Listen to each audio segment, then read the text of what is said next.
Unraveling the Mystery. Reduced relative clauses in English. Hello, English learners. Welcome to our channel. Today, we're going to unravel a bit of the English grammar mystery. We're diving into reduced relative clauses. Now, don't worry if this sounds intimidating. By the end of this video, you'll have a much better understanding of what they are and how to use them correctly. First off, let's define what a reduced relative clause is. Relative clauses are parts of a sentence that describe a noun. They usually start with a relative pronoun, like who, which, or that. But when we reduce these clauses, we basically shorten them or remove parts of them, while still keeping the same meaning.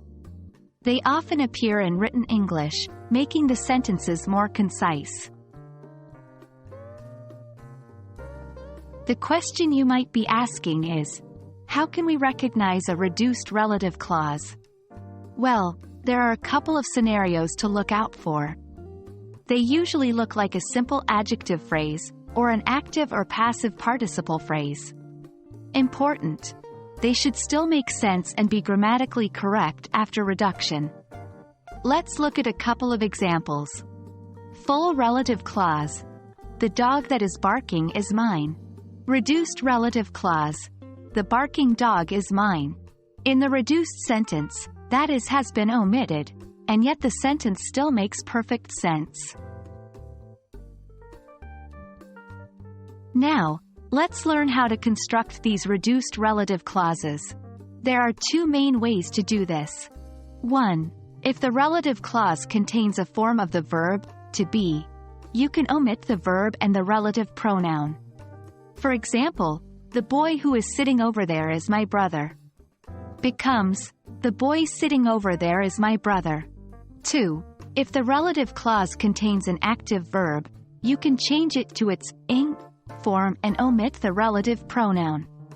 For example, the man who fixes cars is my uncle.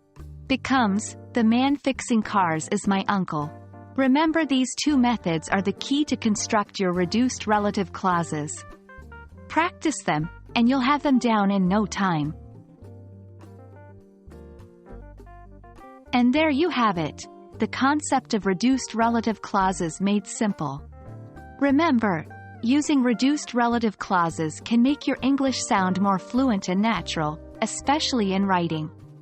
So, keep practicing these structures, and don't be afraid to use them in your conversations or writings.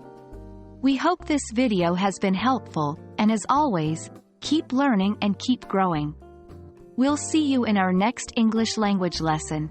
Happy learning!